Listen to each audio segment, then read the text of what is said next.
the best of the week on Relevant Radio. We're going to do something special. We're going to honor Ursuline sister, author, speaker, storyteller, and longtime Morning Air contributor, Sister Bridget Haase, who recently passed away for over 50 plus years. Sister Mary Bridget was an aid worker whose broad ministries touched people's lives in many states, in Missouri, Illinois, Louisiana, Texas, Massachusetts, Maine, and even abroad in Mexico and in Africa. Glenn and Sarah, who could ever forget the duo of Sister Bridget and her brother, Father Albert, who made so many appearances here on Morning Air, and they even had their own weekend show. What do you guys remember the most about Sister Mary Bridget? What I remember about both Sister Bridget, who's passed away, and then Father Albert, who's still around, is just the joy that they just embodied. They were the most joyful guests pretty much that we ever had every single time. And maybe part of it was that accent, both growing up in Louisiana, but they had adventures as children. I get the chance to ask them one of the very first times I hosted, and they've been on way back, decades back with Morning Air. What was the source of their joy? And they talked about, having a difficult childhood kind of, but growing up and just knowing the Lord's love, though, and that's what carried them through. And they look back at the story of Sister Bridget's life and just serving all over the place, many different schools, different countries. And it seemed, even though they were both from Louisiana, that she had kind of an East Coast accent in her latter years working in Massachusetts and so well. But again, just so much joy. That was the hallmark for me.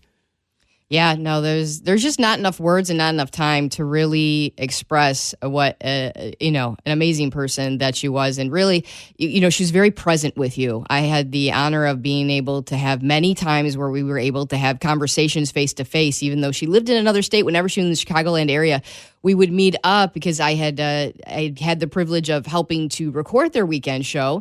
And so I, got a lot of time with Father Albert and Sister Bridget remotely at first, but then in person. And I remember the first time I met her, my oldest had just been born. She was just like 2 or 3 months old, and she was able to, meet her, and it was so wonderful. And then other times, shares the same birthday as my oldest son. So there's really never going to be a time that I can forget her, because she has such an interlocking relationship with me and my family. In fact, when our daughter Isabel passed away, we had conversations about that, and she talked on Morning Air about that very same conversation, which was so lovely to hear her. I wasn't expecting her to talk about it.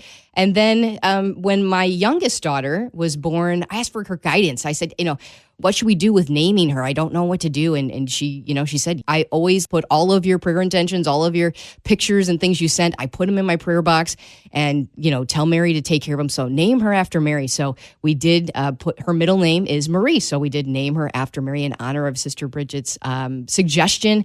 So it's a very close relationship to my family, my kids. She would send us little gifts and cards, and we had, cards back and forth, emails and so on and so forth. So felt it was necessary to honor her today in a special way. So first, we'll roll a little package of her and Father Albert on the Spirit and Life show. Hi, y'all. What's going on? Sydney and Kuai La. That's Chinese for Happy New Year. I'm Franciscan Father Albert Haase in the New Year capital of the world, Chicago, Illinois. And I'm Ursuline Sister Bridget Haase, home of the New Year's ice sculptures in Boston, Massachusetts. Oh, I can't believe my oldest sister is a sister. And I can't believe that my baby brother is a father. Welcome to Spirit and Life. It's the show that always cackles with sibling rivalry, and it's going to be another year that it crackles with the revelation of God's presence in our everyday lives. So come on, sit back, put that glass of champagne down, and enjoy another segment of Spirit and Life. Albert, you're so optimistic because you said another year. You think we're going to still be on the air for another year?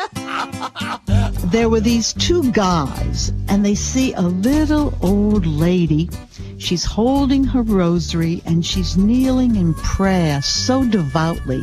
So one of the painters decides he's going to have a little fun with this little old lady. He says, "This is Jesus talking." And nothing happens. So he says it again. Lady, lady, this is Jesus speaking to you. And finally, the little old lady says, hush, I'm talking to your mother. My Lent is going really, really well in the sense of I have great intentions.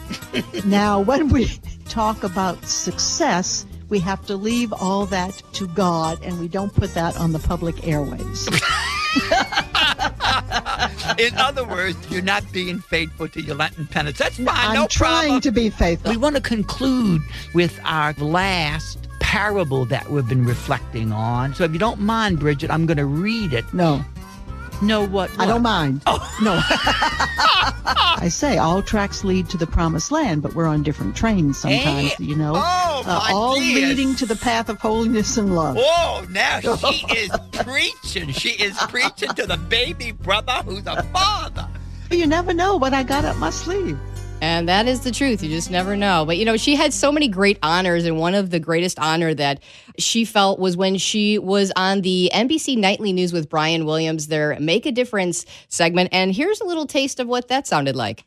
Tonight's nominee, a Catholic nun, and if she ever touched your life, you'd know it. She's widely described as a life force herself. She's helped people all over the world, but some folks in Boston are awfully glad she's there. In the halls of the Boston home, I'm following you. Sister Bridget Haase is known as the Flying Nun. I just have to remember that what I can't do today, I can do tomorrow. You do tomorrow. That's it. Sister Bridget runs the Spirituality and Wellness program at this residential care center for adults with chronic neurological diseases. I truly believe that there are three things we all hunger for: to know that we are loved, to make a difference, and to know that our lives have meaning. It was Sister Bridget's passion for children and teaching that led her to become a nun 50 years ago.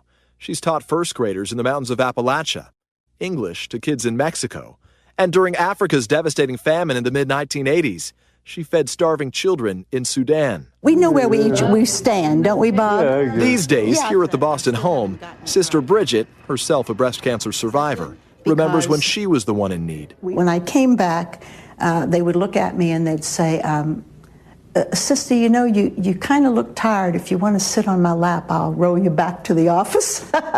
A nun inspiring with a simple message. Even if the body has failed you, the spirit is still alive. Peter Alexander, NBC News, Boston. She was so proud of that. And you know what? It was so funny about that is that, you know, that really encapsulates a lot of what she brought to the air, what she brought to anyone's life that she touched. So many people, so many students, so many. The great thing was that she recognized that it wasn't so much what she was doing for them, but they were doing so much for her, and they were giving her so many insights that she just wanted to be generous with. And she worked at McDonald's for a couple of months so that she could get firsthand experience. She said she went up to this McDonald's and said, hey, can I clean your bathrooms and clean the tables? And who would ask to do that? But she did. And she had some great experiences learning, getting that one-on-one interaction with people that we often just overlook. We don't ever say thank you to. They have their name right on the name tag and we don't ever talk to them.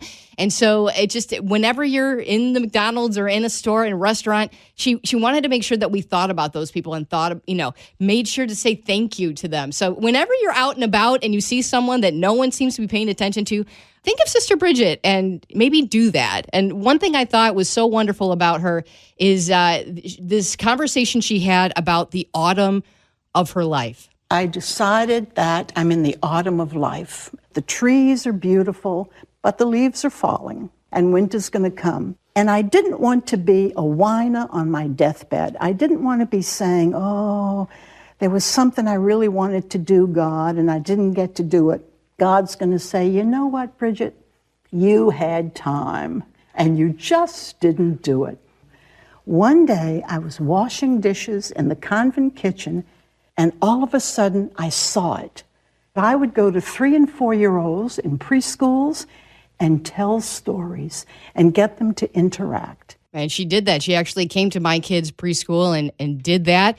And it was so wonderful to see her interacting in that way. You can't say enough about Sister Bridget. She was so great. If you're in the autumn of life, you're not done yet. Take advice from her. There's still another act to go. But Glenn, you had a story you wanted to share. talking about food, and well, she had access, I suppose, to a bit of junk food working at McDonald's, but certainly her life with the sisters not filled with maybe as much junk food as you or I. So a Christmas treat might well be chocolate. And we talked about some Christmas traditions one year on the air with Sister Bridget, and she recounted how one year the Mother Superior wanted to treat all of the sisters with chocolate in their stockings, which were hung on the fireplace mantle with care. Oh, no. The fireplace mantle filled with a nice warm fire. Uh-oh. And the stockings filled with toes filled with nice melty chocolate.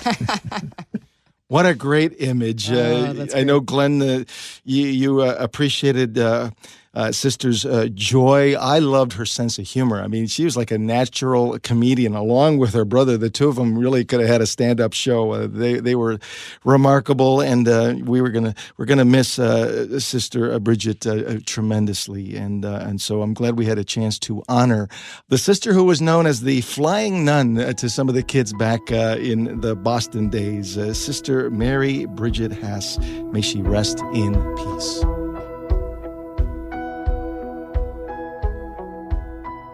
Like what you just heard? Share it with your family and friends. And thanks for listening.